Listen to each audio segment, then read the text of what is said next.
दाउदले भन्नु सक्थ्यो, मेरो पनि त बुढी लगेको छ, मेरो पनि नानीहरू लगेको छ, अब तिमीले पनि मलाई ढुक्न हाल्ने, त्यसो नगर न, बरु मलाई हेल्प गर न, प्लिज आइजनु, बरु जाउँ पछ्याउँ, बरु कहाँ छ मलाई हामी हेरौँ न। हामी हाम्रो परिस्थितिमा रोइराखेको, we always cry out in our situation. हाम्रो परिस्थितिले यति बिन हामी प्रशंसा गरिराखेका हुन्छौँ। हामी त्यो कुरालाई के गर्न थाल्छौँ?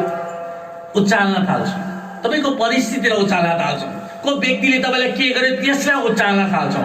जुन कुरालाई तपाईँले आफ्नो घरमा परिवारमा बातचितमा उचाल्नुहुन्छ, याद गर्नुहोस् त्यसकै आत्माले तपाईँमाथि राज्य गर्छ। हरेक परिस्थितिमा परमेश्वरलाई के गर? धन्यवाद देऊ। बिग्रेको समयमा पनि, सप्रिएको समयमा पनि।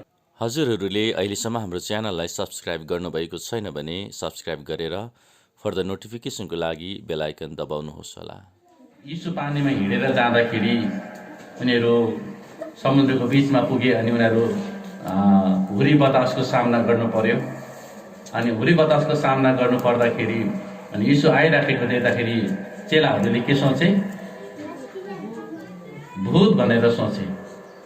अनि मैले तपाईँलाई मेसेजमा के भन्दै थिएँ भन्दाखेरि चाहिँ उनीहरू चाहिँ आधा बिचमा गएर त्यो समुद्र हुरी बतासको चुनौतीलाई सामना गर्न अनि उहाँहरू मृत्युको मुखमा पर्नभन्दा अगाडि नै उनीहरूले चाहिँ यदि आफ्नो यात्रा सुरु गर्नुभन्दा अगाडि नै यीशुलाई पर्खेको भए, उनीहरूले आफ्नो यात्रा सुरु गर्नुभन्दा अगाडि नै यीशुलाई पर्खेको भए उनीहरूले यसरी भन्न सक्ने थियो, हामी अहिले हाम्रो यात्रालाई सुरु नगरौँ, लेट्स वेट, हामी पर्खौँ, यीशुलाई आउन दिउँ अनि यीशुलाई पनि हामीसँगै लैजाउँ र हामी पारी जाउँ। धेरैचोटि हाम्रो जीवनमा हाम्रो बुद्धिले, हाम्रो ज्ञानले धेरैचोटि हामी आफै कुरा गर्ने कोसिस गरिराखेका हुन्छौँ अनि पछिबाट हामीलाई पछतावा हुन्छ जब त्यो सफल हुँदैन। अनि पछिबाट आहा मैले यसो गरेको भए हुन्थ्यो, मैले त्यसो गरेको भए हुन्थ्यो भन्ने कुराहरू हामी धेरैचोटि सोचिराखेका हुन्छौँ। त्यो गल्ती साराले पनि गरे। परमेश्वरले गरेको प्रतिज्ञालाई नपर्खेर ऊ अत्तालिएर उसले आफ्नो मानसिकताबाट निर्णय निकालेर हागारबाट एउटा सन्तान जन्माउने उसले निर्णय गर्यो। अनि त्यो निर्णयले इस्माइल जन्मियो अनि इस्माइलले आज पनि त्यसको प्रभाव संसारमा परिराखेको छ। कुनै कुरा जन्म लिनुभन्दा अगाडि त्यसले तपाईँको मस्तिष्कमा या तपाईँको गर्भमा त्यसले गर्भधारण गरेको हुनपर्छ। कुनै पनि कुरा तबसम्म जन्मँदैन जबसम्म कुनै व्यक्तिले त्यसलाई गर्भधारण गरेको हुँदैन। यो मण्डली यहाँ खडा हुनु, यसरी यो चर्च चल्नु कसैको मनमा थियो। सन्डे स्कुल सुरु गरे, सन्डे स्कुल सुरु गरे पश्चात मण्डली सुरु भयो। मण्डली आज म यो जग्गामा खडा हुनु पनि कसैको निर्णय, कसैको असल निर्णयले गर्दा आज म यो जग्गामा खडा छु। अनि तपाईँ पनि कसैको असल निर्णयले तपाईँ यहाँ हुनुहुन्छ। यसैकारण तपाईँले जब असल निर्णय गर्नुहुन्छ, तपाईँको असल निर्णयले चाहिँ तपाईँको छोराछोरी नाता नातिनीसम्म पनि त्यसले प्रभाव पार्छ। जब तपाईँले खराब निर्णय गरेर आफ्नो जीवनलाई व्यतीत गर्नुहुन्छ, तपाईँको नाता नातिनी छोराछोरीमा पनि त्यसले प्रभाव पार्छ। यसैले मेरो जीवन my body my wish, my life my wish भन्छौँ, त्यो गलत हो। किनभने हामी स्वर्गबाट खुत्रुकै झरेका मानिस होइनौँ, हामी कसैको गर्भबाट निस्केका मानिसहरू हौँ।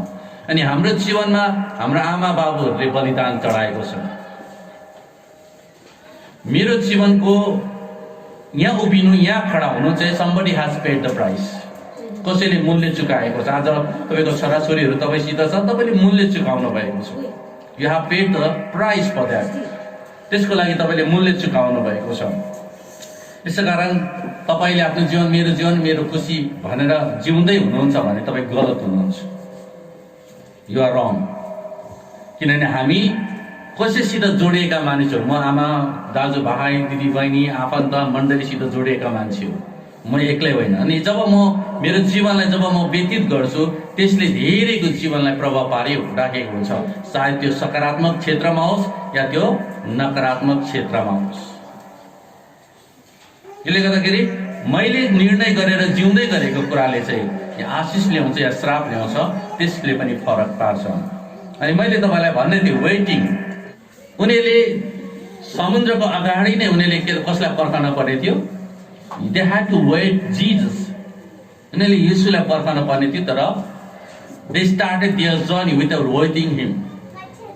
येशूलाई नपर्खिकन उनीहरूले आफ्नो यात्रालाई सुरु गरे। आज सायद तपाईँ यो उमेरसम्म आइपुग्दाखेरि तपाईँले धेरै लामो यात्रालाई सिद्ध्याउनु भयो, धेरै लामो यात्रालाई, 40 वर्षको, 50 वर्षको, 30 वर्षको। सायद तपाईँ धेरै वर्षदेखि इसाई हुनुहुन्छ, तर तपाईँ इसाई भए त हुनुहुन्छ, यद्यपि चेलाहरू यीशुका चेला थिए, तर चेलाहरूसित यीशु थिएन। They were identified as the disciples of Jesus Christ. उनीहरू येशूका चेलाहरू हुन् भन्ने कुरा चाहिँ मानिसले उनीहरूलाई चिन्दथे। तर यहाँ उनीहरूको घटना के घटेको छ भन्दाखेरि चाहिँ उनीहरूसित येशू चाहिँ छैनन्। धेरैचोटि हामी यसरी भन्छौँ, म इसाई हो, म क्रिस्चियन हो, वर्षौँदेखि म क्रिस्चियन हो, म बालककालदेखि नै म चर्च गएको हो। तपाईँ चर्च गएको होला, सङ्गति गरेको होला, सेवाकायम हिँडेको होला, तपाईँ धेरै कुरा देख्नु भएको होला। तर उत्तर चाहिँ यो आउँछ, प्रश्न यो छ कि तपाईँसित येशू छ? Is he with you? तपाईसित उहाँ हुनुहुन्छ कि तपाईसित उहाँ हिँड्दै हुनुहुन्छ? तपाईँ उहाँसित हिँड्दै हुनुहुन्छ? त्यो चाहिँ महत्त्वपूर्ण। तपाईँ कति वर्षको हो, कति वर्षदेखि चर्च जानुभयो, कति वर्षदेखि तपाईँ सन्डे स्कुल जानुभयो, it doesn't matter if God is not working with you and you are not working with him. अनि इसाई जीवन चाहिँ येशूसँगको हिँडाइ हो। एउटा गीत छ नि, येशूसँगको हिँडाइ अति नै रमाइलो, येशूसँगको हिँडाइ अति नै रमाइलो, येशूसँगको बोलाइ जनै अति नै मिठो। येशू तपाईँसित हिँड्दैछ नि, येशू चाहिँ कुनै धर्म होइन, येशू एउटा व्यक्ति हुनुहुन्छ। अनि व्यक्तिसित चाहिँ हिँड्ने काम हुन्छ, व्यक्तिसित बोल्ने काम हुन्छ, व्यक्तिसित समय बिताउने काम हुन्छ। येशू कुनै हावा होइन, येशू कुनै पात र रुख होइन, येशू कुनै घाम र जुन होइन, उहाँ व्यक्ति हुनुहुन्छ। He is a person. Hallelujah. जसरी म एउटा व्यक्ति हुँ त्यसरी येशू व्यक्ति हुनुहुन्छ, पवित्र आत्मा एउटा व्यक्ति हुनुहुन्छ। यद्यपि हाम्रो शारीरिक आँखाले उहाँलाई देख्दैनौँ, ही इज अ पर्सन, उहाँ व्यक्ति हुनुहुन्छ। जब तपाईँले येशू भन्नुहुन्छ, उहाँले तपाईँले एउटा व्यक्तित्वलाई बोलाउँदै गरेको हुन्छ, एउटा व्यक्तित्वलाई तपाईँले बोलाउँदै गरेको हुन्छ। आज तपाईँले आफ्नो जीवनको धेरै लामो समय येशू बिना हिँड्नुभयो होला। सायद तपाईँले क्रिस्चियनको ट्याग लिनुभयो, कुन चाहिँ चर्चको ट्याग लिनुभयो, सायद तपाईँको नाम बदलियो होइन, पिटर, डेभिड, के छ, थुप्रै नामहरू तपाईँले बदलाउनु भयो होला। You may have change your name, you may have change your title, you may have change your so many things. नयाँ गरी परमेश्वरको राज्यमा जन्मिनु भएन भने चाहिँ तपाईँ संसारको नजरमा इसाई हुनुहुन्छ, परमेश्वरको नजरमा होइन। अनि मैले तपाईँलाई भन्दै थिएँ, waiting is not the wasting. पर्खनु चाहिँ समय व्यर्थ फाल्नु होइन। Waiting in the Lord is the preparation to accomplish God's will in our life. परमेश्वरको उपस्थितिमा पर्खनु चाहिँ परमेश्वरको योजना र इच्छालाई हाम्रो जीवनद्वारा पुरा गर्नको निम्ति हो। अनि जो व्यक्ति परमेश्वरमा पर्खन जानेको हुन्छ त्यसले आफ्नो स्वार्थ अभिलाषालाई भुलिसकेको हुन्छ। अनि जसले परमेश्वरमा पर्खन्छ त्यो व्यक्तिले अरूको विषयमा सोच्न लागेको हुन्छ, किनभने परमेश्वरको स्वभावै त्यस्तो छ। He always thinks about others. एउटा कुरा मैले तपाईँलाई सिद्ध्याएको थियो, पर्खनु चाहिँ हाम्रो सामर्थ्यलाई, हाम्रो बललाई हामी फेरि पुनर्प्राप्ति गर्नु हो। मैले तपाईँलाई धेरै उदाहरणहरू दिएँ, जस्तै चिलको उदाहरण दिएँ मैले तपाईँलाई। कसरी ऊ उड्छ अनि कसरी ऊ गुफामा पस्छ, उसले कसरी आफ्नो जीवनलाई एउटा नयाँ रूपमा उसले परिवर्तन पाउँछ र ऊ पहिलाको भन्दा पनि शक्तिशाली भएर अगाडि उड्छ।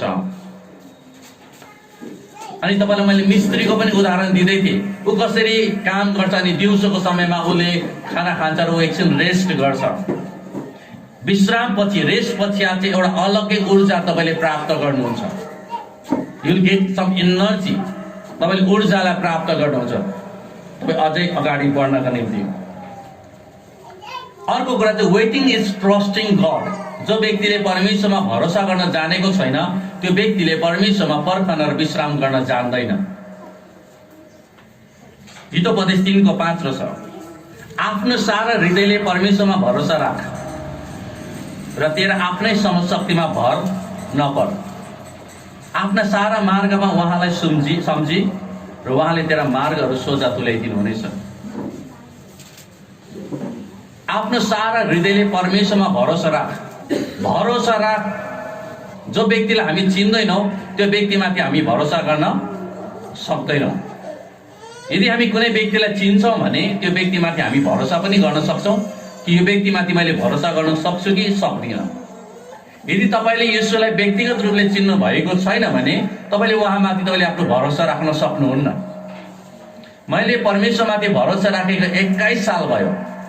परमेश्वरले आजको दिनसम्म पनि मलाई उहाँले धोका दिनु भएको छैन।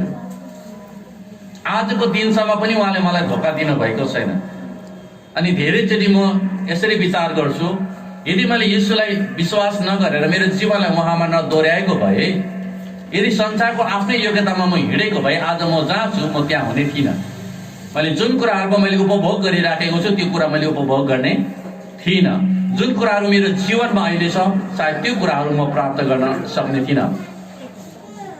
परमेश्वरमाथि भरोसा गर्नेहरूको लागि परमेश्वरले नै बाटो निर्माण गर्नुहुन्छ। आमेन। परमेश्वरमाथि भरोसा गर्नेहरूको निम्ति परमेश्वरले नै बाटो निर्माण गर्नुहुन्छ। म एउटा घटना तपाईँलाई भन्छु। दाउदको जीवनमा जब उसको 600 जना मानिसहरूले उसलाई ढुङ्गा हान्न खोजे, किनभने उसको 600 जना मानिसहरू थिए नि 600 जनाको मानिसहरूमा 600 जनाको पत्नीहरू थियो, नानीहरू थियो। अनि दाउदको पनि मिकल उसको पत्नी थियो, उसको नानीहरू थियो। अनि उसको ऊ बसेको एउटा इलाकामा चाहिँ उसको शत्रुहरू आएर 600 जना मान्छे अनि दाउद चाहिँ लडाइँ गर्न गएको हुन्छ एउटा राजालाई सहयोग गरेर। अनि जब उनीहरूले राजाले भन्छ अर्को राजासित उनीहरू टाइअप गरेको हुन्छ अनि अर्को राजाले भन्छ कि यो व्यक्तिलाई हामीसित नलैजाउँ, किन यो व्यक्तिलाई लग्यौँ भने सायद यो व्यक्ति चाहिँ शत्रुसित मिलेर हामीलाई नाश गरेर हाम्रो ठाउँमा यसले के गर्नेछन्, राज्य गर्नेछन्। अनि उसलाई फर्काइदिन्छ दाउद अनि दाउदको 600 जना मान्छेलाई फर्काइदिन्छ जहाँ उनीहरूको क्याम्प हुन्छ। अनि जब त्यो ठाउँमा उनीहरू आउँछन्, उनीहरू आइसकेपछि उनीहरूको शत्रुहरूले चाहिँ 600 जनाको परिवार अनि दाउदको पनि परिवारहरू लगेर घोडा बाख्रा सबै कुरा लगेर अनि त्यो क्याम्पलाई आगो लगाइदिएको हुन्छ। अनि जब तिनीहरू फर्केर त्यो जग्गामा आउँछ नि बाइबलले भन्छ 600 जना पुरुष रोए भनेको छ। 600 जना पुरुष रोए। एकजना पुरुष रुँदा त यहाँ कस्तो हुन्छ, 600 जना पुरुष रोए। अनि 600 जनाले मानिसहरू रोए मात्र होइन, उनीहरूले ढुङ्गा उठाए दाउदलाई हिर्काउनका लागि, किनभने उनीहरूले दाउदलाई दोष लगाए तिम्रो पछि लागेको कारणले, तिम्रो कुरा सुनेको कारणले गर्दाखेरि आज हाम्रो परिवारहरू छैन अनि आज हाम्रो सन्तान छैन अनि हाम्रो सबै क्याम्पहरू जलाइदिएको छ। अब यो अवस्थामा दाउदले के गर्ने? उसले कहाँबाट सहायता पाउने? किनभने राजा कहाँ पनि ऊ जान सक्दैन, किनभने राजा कहाँ गएको छ? लडाइँमा गएको छ। अनि उसको आफ्नो देश पनि त्यहाँ छैन। अब उसले के गर्ने? पहिलो सामुएल 30 अध्याय, पहिलो सामुएल 30 को 6 मा पढौँ। आफ्ना छोराछोरीहरू लगिएका हुनाले मानिसहरूले दुःख मानेर दाउदलाई ढुङ्गाले हान्ने धम्की दिन लागे। ढुङ्गाले हान। हामी यस्तो परिस्थितिमा पुगेका छैनौँ। धेरैचोटि हाम्रो नानीले सानो गल्ती गर्दाखेरि हामी धेरै ठुलो टेन्सनमा हुन्छौँ, ठुलो तनाव लिएर बसिराखेको हुन्छ। हामीले भनेको जस्तो नहुँदाखेरि हामी ठुलो तनावमा आइराखेका हुन्छौँ। अनि दाउदलाई यहाँ कतिजना मान्छेले ढुङ्गा हान्न खोजिराखेको छ? कतिजना? तपाईँ नि म एकजना मान्छे तपाईँ नि मेरो विरुद्धमा आउँदाखेरि हामी बिचारा रुएर बसिराखेका हुन्छौँ। एकजना मान्छे विरोधमा पनि आउनु पर्दैन। तपाईँ नि म बात मार्दै गर्दा एउटा मान्छेले प्याच्चै के भनिदियो भने पनि गयो, सक्यो त्यो मान्छे। यसै कारण हामी भावनामा पनि म्याच्युर्ड हुनुपर्छ। भावनाको क्षेत्रमा पनि हामी परिपक्व हुनुपर्छ। जो व्यक्ति भावनाको आधारमा चल्दैन त्यो व्यक्ति परिपक्व हुन्छ। अनि कसैले सानो ठस्से भनिदियो अनि ऊ टक्कै रिसायो, ढुढुन्चे अनुहार बना, ऊ emotionally he is not matured. ऊ भावनाको क्षेत्रमा ऊ के छैन? म्याच्युर्ड छैन। अनि कुनै व्यक्तिले तपाईँको जीवनलाई कुनै नकारात्मक कुरा भनिदियो भने तपाईँले त्यो कुरालाई तपाईँले एक्सेप्ट गर्नु हुँदैन। You have to examine that. तपाईँले त्यसलाई छानबिन गर्नुपर्ने हुन्छ before letting it works in your heart. Amen. कुनै व्यक्तिले तपाईँलाई नकारात्मक कुरा कुनै शब्द भन्यो भने त्यो शब्दले भन्दा पनि बेसी परमेश्वरको वचनले तपाईँ मेरो जीवनमा कार्य गरेको हुनुपर्छ। यसै कारण रोमी 8:31 भन्छ परमेश्वर मेरो पक्षमा हुनुहुन्छ भने मेरो विरुद्ध को खडा हुन सक्छ। आमेन। कि मेरो पक्षमा चाहिँ मेरो परमेश्वर खडा हुनुहुन्छ। अनि यहाँ 6 पदले के भन्छ? What the David did. दाउदले के गरे? आफ्ना छोराछोरीहरू लगिएका हुनाले मानिसहरूले दुःख मानेर दाउदलाई ढुङ्गाले हान्ने धम्की दिन लागे। दाउद अन्यलमा परे। हामी धेरैचोटि अन्यलमा पर्छौँ नि, के गर्नुपर्ने? अब महामारीको समयमा अन्यलमा थियो, अब के गर्नुपर्ने हामी? दुःखको समयमा हामी भन्छ अब के गर्नुपर्ने हामी? धेरै मण्डलीका विश्वासीहरू आउँछन् अनि पास्टरको यस्तो भएको छ त्यस्तो भएको छ, अब के गर्नुपर्ने हामी? अनि जसले परमेश्वरको शिक्षालाई लिन्छ अनि परमेश्वरको बिब्लिकल बाइबलले आधारमा सल्लाह मान्छ त्यो व्यक्तिलाई परमेश्वरले सफलता दिनुहुन्छ। अनि हाम्रो आँखाको सामने धेरै मानिसहरू सफल भएर गएका छन्। जसले बाइबलीय शिक्षाको आधारमा आफ्नो जीवनलाई अगाडि बढाउँछ त्यो व्यक्ति चाहिँ अघिबाटै सफलता पाएको हुन्छ। त्यो व्यक्तिले अघिबाटै विजय पाइसकेको हुन्छ। विजय र सफलता चाहिँ तपाईँले गएर अधिकार गर्ने कुरा होइन, तपाईँ भित्र पाइसकेको कुरालाई चाहिँ प्रकटीकरणमा देखाउने कुरा हो। विजय तपाईँ भित्रै छ, सफलता तपाईँ भित्रै छ, प्रशस्तता तपाईँ भित्रै छ, असल जीवन तपाईँ भित्रै छ, असल सोच तपाईँ भित्रै छ। तर हामी धेरैचोटि त्यसलाई कार्य गर्न दिँदैनौँ अनि हामी नकारात्मक अरू कुरालाई हामी के गरिराखेका हुन्छौँ? हाम्रो जीवनमा कार्य गर्नलाई अनुमति दिइराखेका हुन्छौँ। म यस कारणले सफल छुइनँ, म यस कारणले विजयी छुइनँ कि म पास्टर हो र म धेरै ज्ञानी छु र बुद्धिमानी छु। म यस कारणले सफल र विजयी छु किनभने परमेश्वर मसित हुनुहुन्छ नि उहाँको वचन मसित छ। This is the confidence that I have.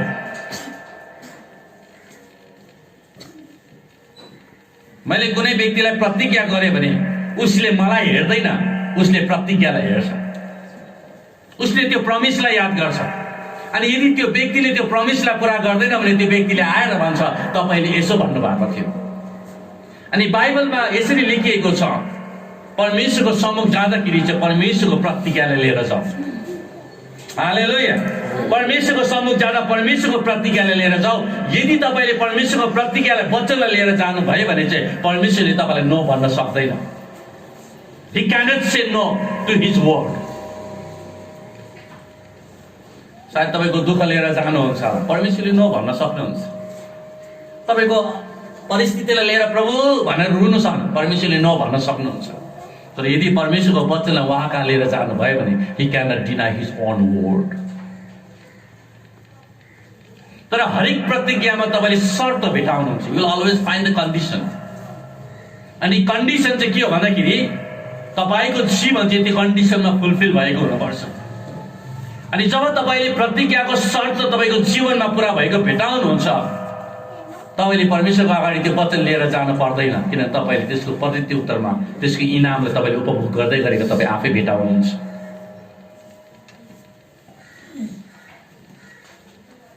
दाउदले के गरे?